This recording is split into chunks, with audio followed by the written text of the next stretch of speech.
Good morning, everyone. I hope you're doing so well today. It is Friday. It is the 29th of April. And you know what that means? I have been locked up for a year now. I initially twisted up my hair April 28th of last year, 2021. We've made it one whole year locked. I love my hair right now. I've never felt more beautiful. We're going to talk a lot about that later in the video. I'm going to be washing my hair today and retwisting it. And my process for that is very simple.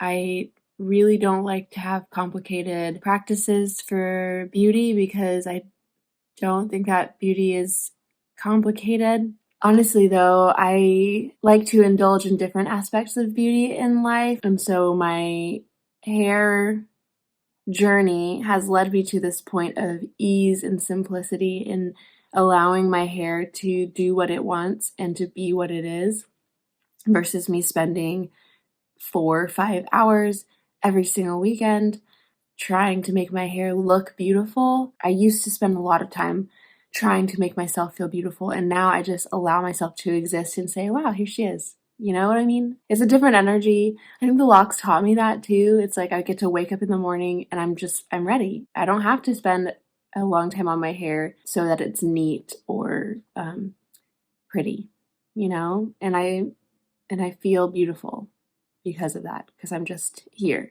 But today I'm going to retwist all of it because it has been a year and I want to see my scalp again. We're going to have a little chit chat about things that I've learned in the last year, which is a lot because everything has changed for me. I have a few ideas that I wanted to share with you about this process, a few themes that have come up over the last year. We're going to rinse out some of this negative energy from my hair and clear off my crown a little bit and just spend some time and intention with myself, processing, being still, and all of that. Let's do it. So I wanted to move over to the window so you could see the texture that my hair is right now. It's like basically halfway locked. Some of them are fully locked. You can still see my twists in certain areas. You can still see my starting point. But then if you look closely, you can see that this is completely locked up right here.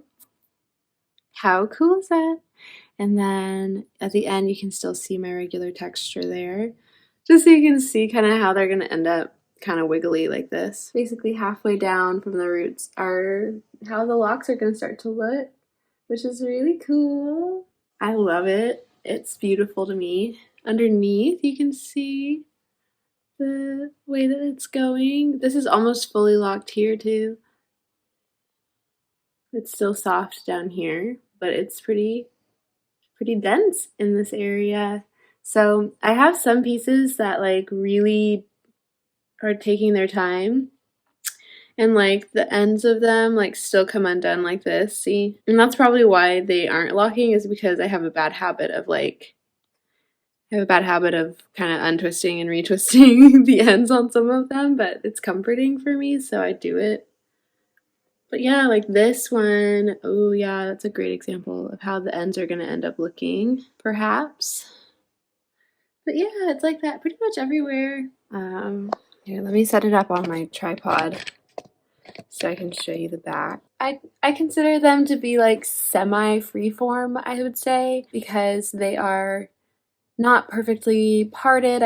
When I initially separated the hair, I really wanted it to just separate where it wanted to separate, and I didn't like use a comb or anything to like part it out. I think that it turned out really good. I had some sections that are like holding on to hair that I don't necessarily want it to, but I always knew I would address that after the first year when everything sort of tried to combine the way that it wanted. I knew I can kind of adjust certain aspects of it later if I wanted, and so I wasn't going to put too much pressure on my hair to do anything it didn't want to do.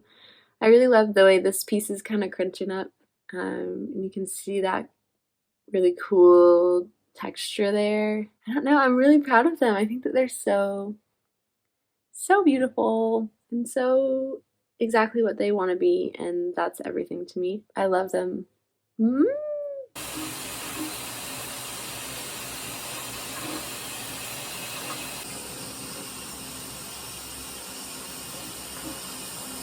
So typically I would retwist my hair in the bathroom, but the light in there keeps flickering all weird and I don't want the video to be weird. So I'm just gonna do it in my bedroom. Here is my hair all wet. You can see the difference, I think. So I have 4 sections. I'm gonna talk about 4 different ideas, basically, when it comes to things I've learned since locking my hair and things that have changed. And I'm just gonna be using coconut oil today. I usually use jojoba, but I don't have any right now, and I didn't buy any more, and I just decided I'll use what I have, and I'll just use the coconut oil. I've been using it on my skin, and my skin has been doing all right. So the first thing I want to talk about with you is pace. Now, with locks, there are so many different ways they can turn out, and there are so many different timelines in which the hair will lock. Even on my own head, and I'm one person, obviously, even on my own head, there are sections that have locked up completely. There are sections that have partially locked, halfway. There are sections that have not locked. It's been a year, and even within my own self, my hair has moved at various different paces, where in one sense you can feel like you're growing and you're learning a lot and you've matured and you figured something out.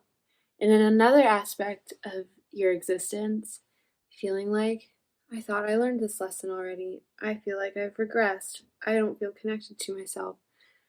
I thought I was working on this. Why does it feel like I'm going backwards? Within all of that, there's like a sense of shame that can come up, at least for me. Like, I feel like in some ways I've grown so much and I'm so proud of myself. And in other ways, I'm like, I feel like I'm starting over. I feel like a teenager. I feel like I have to keep asking for help. Or like I should have been farther along by now. Honestly, that's so valid, right?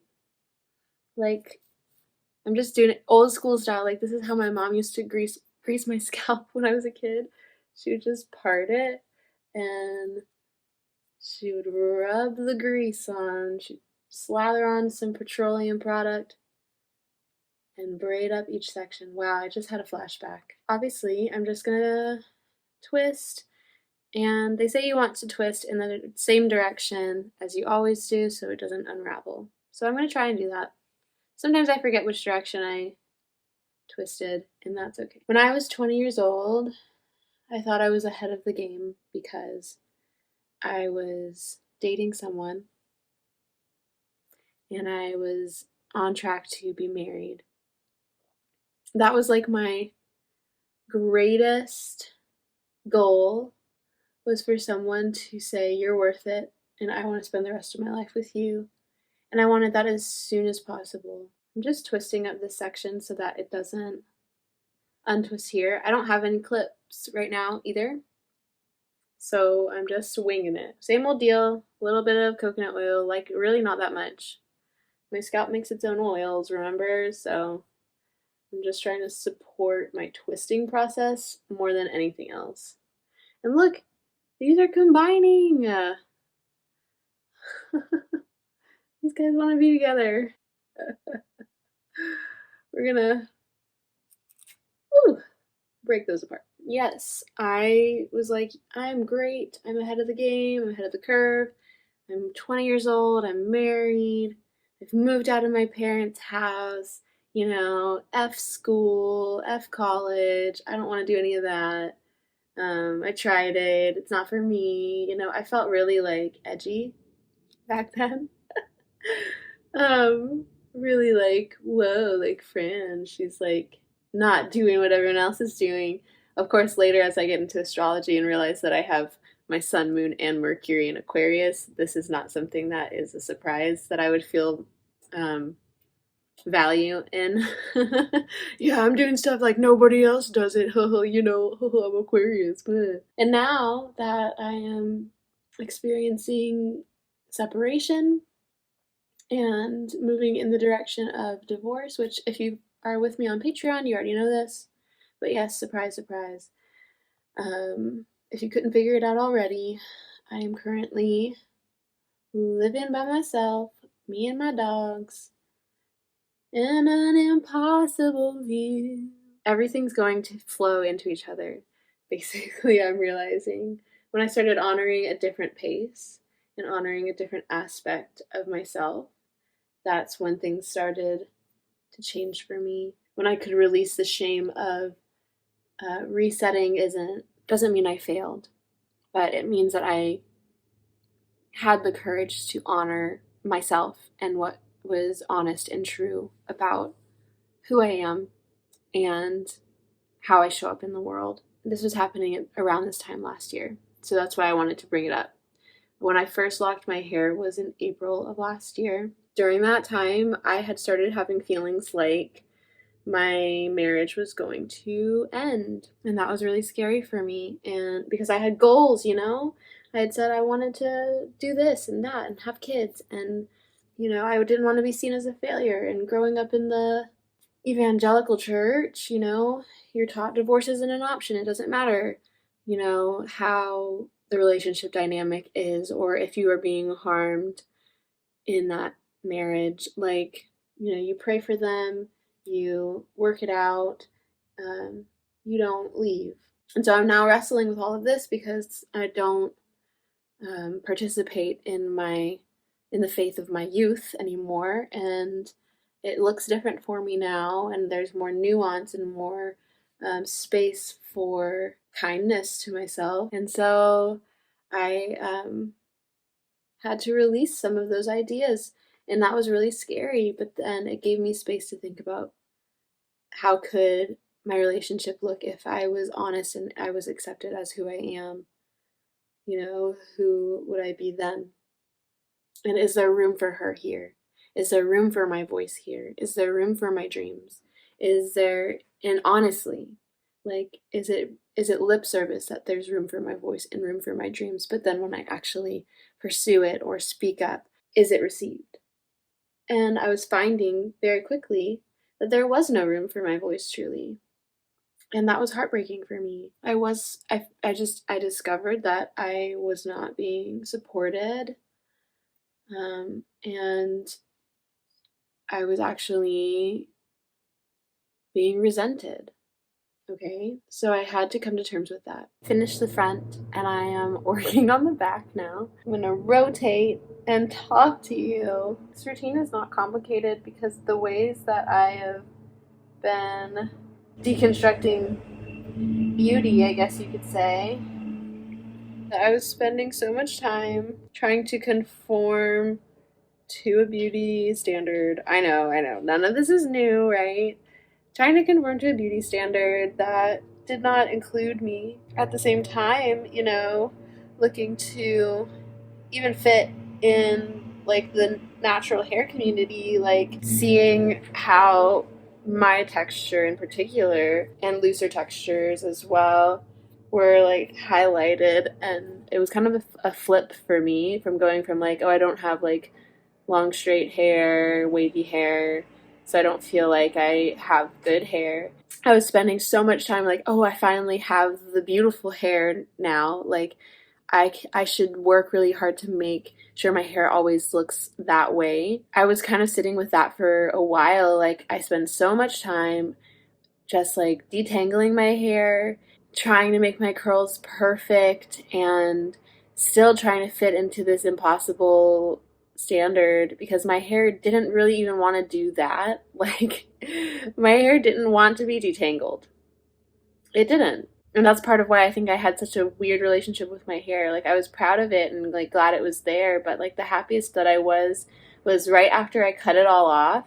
And now that my hair is locking, that's like the happiest I've been with my hair, which feels kind of funny because it's like I've been like, I wrestle with the idea of feeling beautiful or being beautiful, and sometimes it doesn't really matter what people say to you. If like certain voices in your life are really critical, then it doesn't matter if like the world or like strangers or anyone is telling you that you're beautiful. If like, you know, your partner isn't saying so, or your parents, or, you know, people who you are interacting with regularly and who mean the most to you don't tell you that you look beautiful or withhold that kind of validation from you, where you feel like you have to work really hard for it or beg for it or do things that don't feel good for you in order to receive that kind of validation. It really starts to weigh on you. And like it started weighing on me. Like, why don't I feel beautiful? Why don't I feel good? Why don't I feel like I deserve to be seen as I am and how I show up? And starting to lock my hair, you know, obviously, like I miss my curls sometimes, and I'll look back at pictures and think like, oh yeah, it did look pretty good. But then think about myself during that time, and I'm like, look, what is it even doing? I don't even know. It has a mind of its own. Looking back at myself during that time, it's like I was not happy though. Like I certainly I did my hair in ways that would get me that validation, like from my mom or from my previous partner. And like I was doing what they thought were beautiful and what I thought would achieve or like get me that validation. But then at the same time, I was still not getting that validation, and I still didn't feel beautiful. In doing this and saying, actually, I think that this is going to be like, I think my hair is going to love this. It's going to save me so much time because my hair wants to lock up, allowing my hair the space to do that and seeing it change and everything as I change and watching it grow as I grow. Like, this hair has been with me the last year, and it's like, this last year has been a journey for me into my sense of self-worth and into my sense of worthiness and like being deserving of good things and being deserving of peace and ease and things like that, and being able to say, where does this emanate? Like, where am I looking for worth, beauty, value, peace? It was my Venus year, if you know anything about the themes of Venus energy. It's all of those things. And I have Venus in Aries, so I don't know, analyze me. But yeah, so I'm just like thinking of, ow, this is what happens when you don't pull apart the hair. Like I said earlier, my hair wants to lock. It doesn't want to be separated. And, you know, separation's an illusion anyway, right? Like, we're all connected. Everything's connected. You know, it's like when you have a plant, right? It outgrows a pot that you just repotted it into, you know what I mean? And like, it needs to be repotted again because if you don't move it, it'll suffocate. If you don't give it the space to expand, it will die. And that's I say kind of, but that's exactly how I was feeling. It's really sad to say that something so good could turn into something so heavy. Like, you don't plan for that, you know? And I think that if the relationship is supposed to last forever, or till you die or whatever, I don't know. If it's supposed to last for a long time and have longevity, then you both have to be continually repotting each other, you know? Like, when one of you starts to outgrow a situation or a shell of who you are or a layer of who you are, when you discover something that is more fulfilling or more wholesome or more accurate for who you are, if the other person doesn't want to help repot you and they say, no, you have to stay this way, I can't lose that version of you, that's where you hit kind of the crossroads, I guess. That's where you start to feel like, okay, well, this person doesn't want me to be me. They want me to be some version of me that I'm not anymore. I've seen, you know, people stay together through things like that. And that's beautiful because it's like they grow together and they make space for each other to grow. But that wasn't happening. And it's not for lack of me trying. to make space for that, or offer time for that to develop and grow. It just wasn't in the cards, I guess.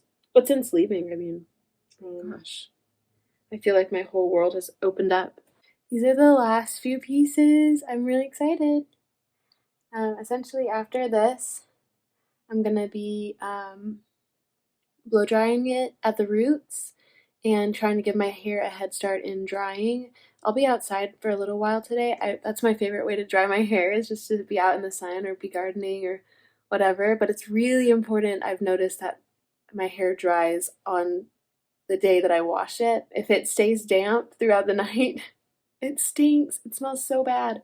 So I'm really intentional about doing this in the morning and then allowing time for my hair to dry throughout the day. All right. And that's the look. So basically I've twisted everything at this point. I can see my scalp again, which is super weird. I feel like I've gotten used to my hair just looking the way it does. So we'll see how I feel. I don't retwist my hair often because I like when it starts to get frizzy and thick and everything.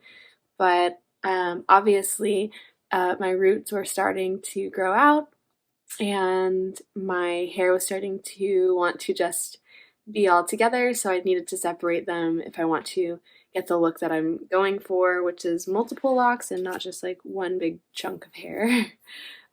So next I'm going to blow dry it and everything, but I did want to talk a little bit real quick about intuition and risk and kind of the things that I've learned a little bit about that culminated during, at the beginning of the year, I guess. I feel like doing this has been some sort of, hang on, Tom, has been some sort of like protective measure for me. I look so ridiculous right now. Oh my God. But I'm going to keep talking with my hair like this. I feel like it's been a protective measure for me in some ways. It's just been another thing, and whenever I change my hair, something's going on. I've never just like changed my hair for fun, even though I'll say it on the surface, like, oh, it's just for fun, like I'm just trying something. I think there's always a part of me that can't do things just for fun. Like it's always something deeper, and I think that that's part of having Mars in Pisces and part of having Saturn in Pisces as well, like having that energy where it's like it's not just for fun, it always means something more, it's always connected to some sort of emotional message. It's always like my lessons show up that way, and it always shows up in relationship for me and in connection with community and with the divine. The more I connected with my intuition, the more I trusted my choices and trusted my ability to choose for myself without necessarily consulting other people. Obviously, I've done research and all that sort of stuff. I was researching the locks. I wanted to know about how to care for my hair this way, and how to grow healthy locks and how they were going to be strong. And in all my findings, realizing that they're going to be strongest if I let them be how they are. And that was a great and powerful teacher for me. I'm going to be the strongest. I'm going to be the most connected and whole, and I'm going to be in my integrity if I'm honest about who I am and what I actually want to do and what I actually enjoy and how I actually want to exist in this world. In developing that relationship with my hair, I think watching my hair grow and change and move at its own pace and become everything that it wants to be, it became a mirror. I was seeing it every day. I was seeing my hair saying, I don't want to rush.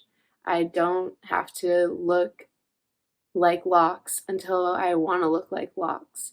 I like it when things are simple and I just need things to be simple and it makes sense for me, and I'm more consistent when things are simple and when everything has a space and a place for itself and like room to be what it is. And that's, I think, the biggest theme in locking my hair and all of that. So I'm gonna let my hair dry. I'm gonna blow dry it a little bit. And then I'll come back and talk to you tomorrow when my hair is fully dry, and so you can see how the twists stay in because I don't do gels or waxes or anything like that. And so I don't think you need it if your hair is naturally locking. That's my spiel. I'll check back in with you tomorrow, and I will talk to you when my hair is dry. Hey everyone, I'm gonna rotate a little so I don't have a glare, but I told you I would update you after my retwist dried, so here it is. You can see my scalp. You can see that the twist is still in with no gels. I feel like it's so cute. I'm so happy about it. So that's my hair. That's the update. This is how it looks. This is my outfit. I'll show you in a second. This is what I'm wearing today. It feels very cute, very color blocky, very sleek. Textural though. Good details going on. I love these glasses. I can't get enough of them. I feel so cute. Here we go. Shoes, I'll probably wear sneakers. I actually wore this outfit in a video I made recently about dramatic classic style. So if you wanted to go see how this outfit actually works for flamboyant gamines, check out that video. Just wanted to say that's it for the video.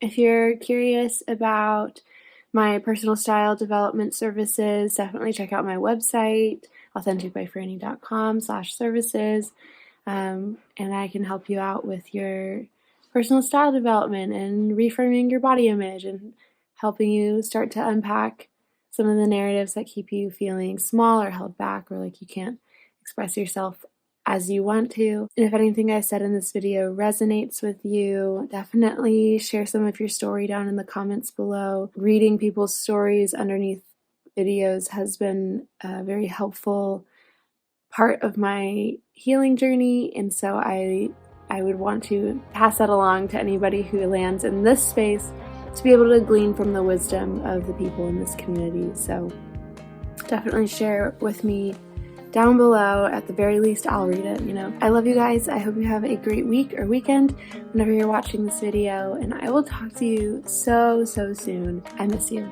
and I just hope you're doing so well. Take care. Bye.